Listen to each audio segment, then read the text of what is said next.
The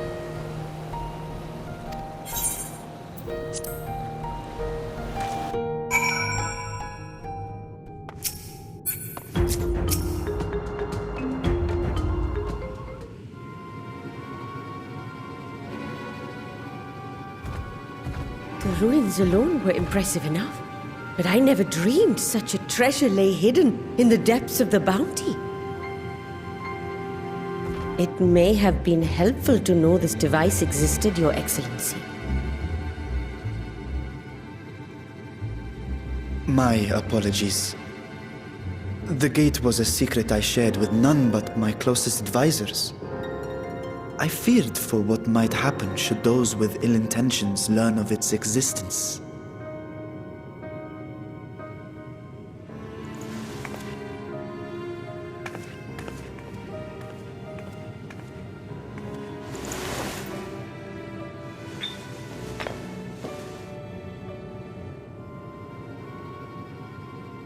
What is it you're doing now?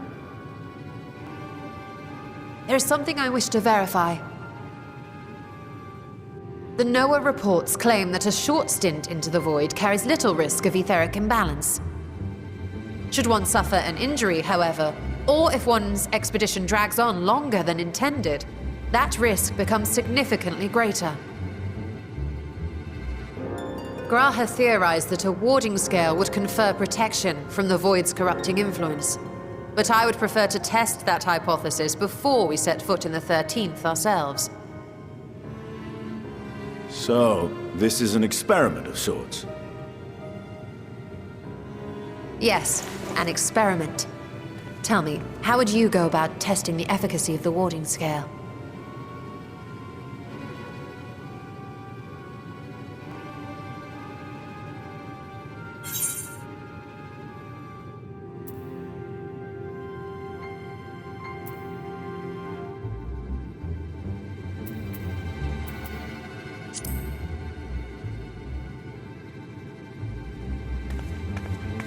Very good. I see you've been paying attention. As Vritra sent his simulacrum, so too shall we rely on a familiar to bear the brunt of any unpleasant consequences.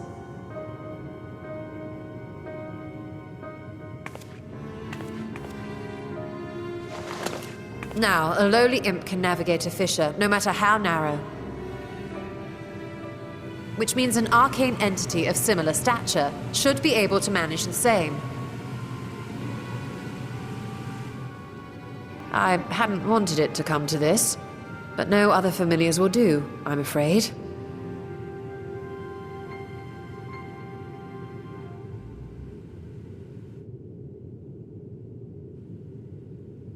I mislike the sound of that.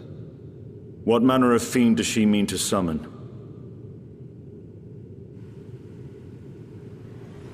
From ocean rise and cloudbank form, from mountain spring and rainfall storm, from river flow and life be born.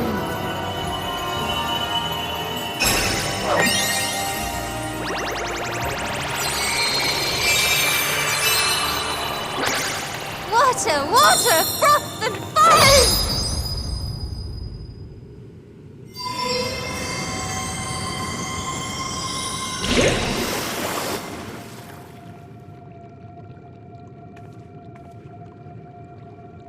Ready your arms. I fear she's been possessed. Oh, come now. That was adorable.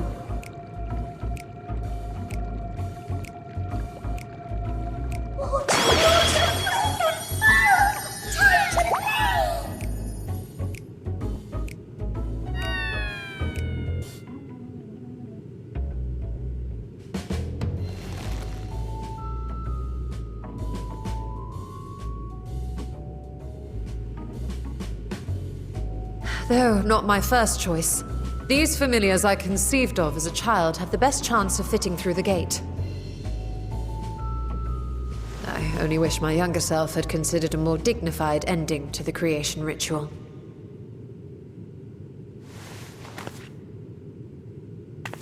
In any case, these two should serve us well. This one will bear a warding scale.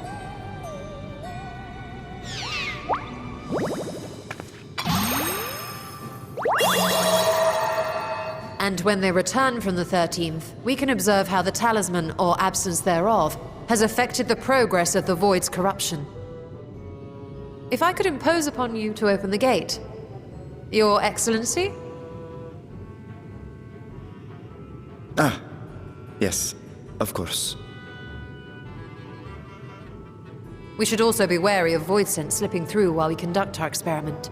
Estinian, you are to keep Nidana safe from harm. As you say. You had best be on your guard as well.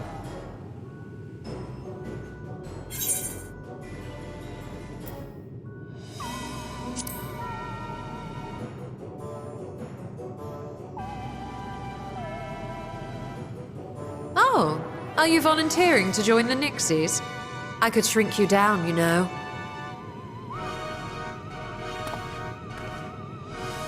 Let us begin, shall we?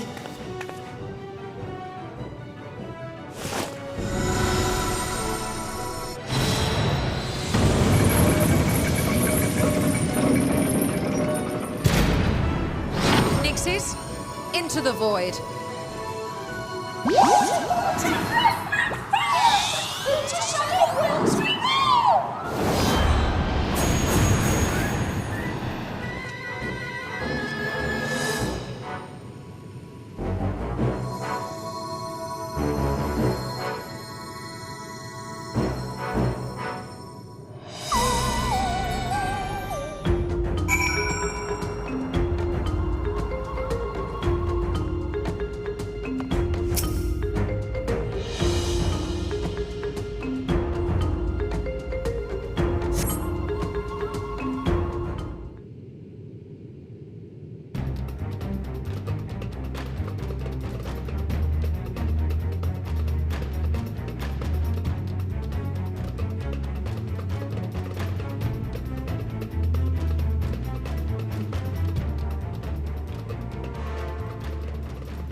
I think we've waited long enough.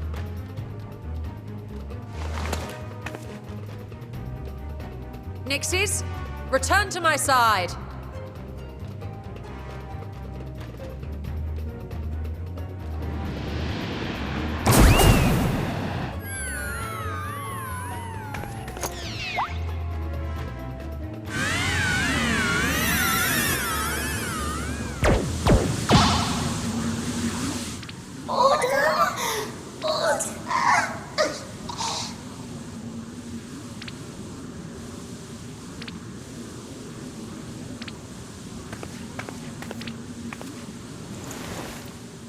Thank you, little one. You did well.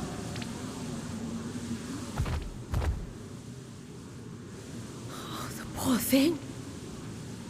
Its essence has been irrevocably warped.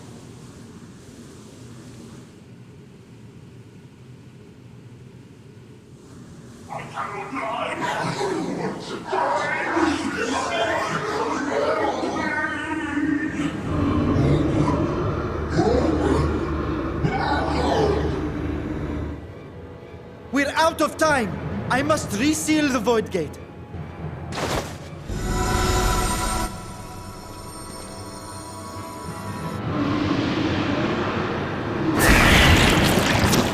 They're coming through!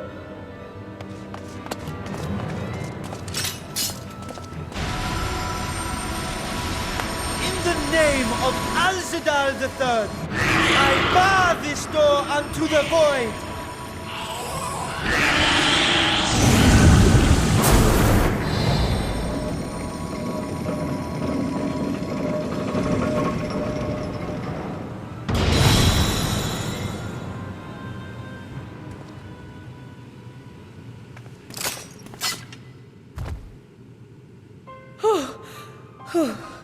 Well, that was a sharp lesson in the dangers of void gates.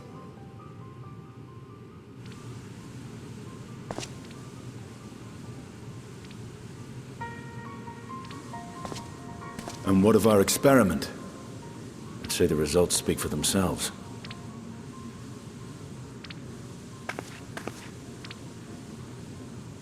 The unprotected Nixie has suffered extensive etheric corruption.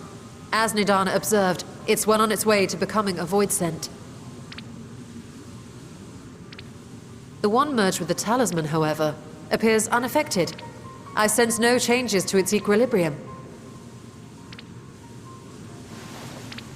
Rest now, little ones.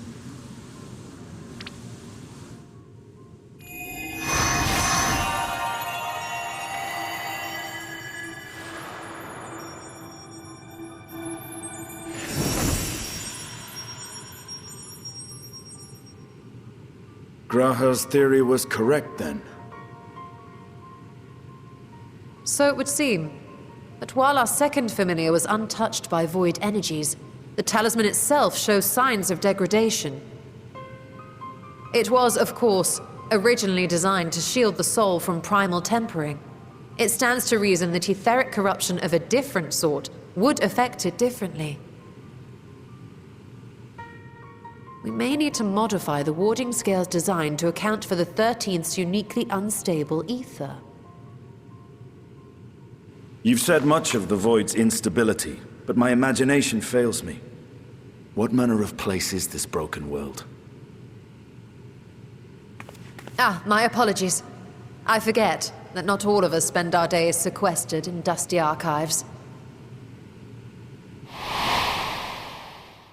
The 13th is a reflection of the source that was drowned in a flood of darkness. In Emmett Selk's own words, this tragedy was a result of the Ascians' attempts to force a rejoining. They erred in their haste, and made of that world a useless void.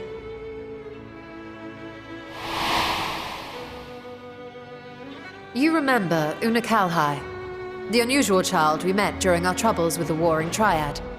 He explained the fate of the 13th thus. The champions of that ill-fated world used the stone known as Auracite to contain the power of primals. But those self-same heroes were gradually corrupted by the Auracite's bleeding energies, transforming into fiends with an endless hunger for ether. By the time anyone thought to oppose them, Light's strength had grown too feeble, and the balance of the 13th tipped into eternal darkness. And what of your own experience? Will you tell us of what you observed during Noah's expedition?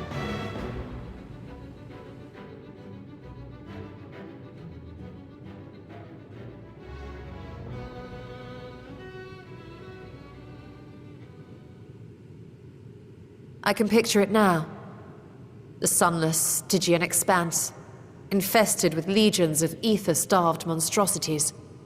A void in every sense of the word. What you have described in such lurid detail is exactly why I hesitate to encourage you.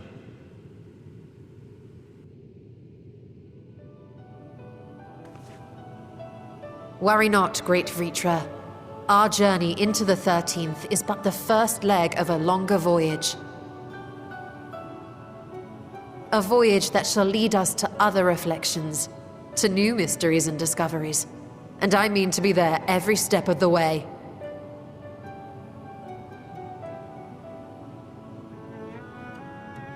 But first I must focus on refining the warding talisman. Then I can begin work on constructing an artificial Atomos. Or I could, if I had the relevant manuals to hand. Might I be so bold as to request access to the Satrap's family archives?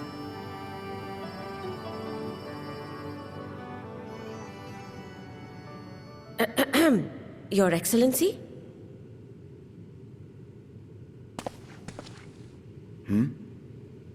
Oh, yes. That can be arranged. I will speak to my officials upon our return.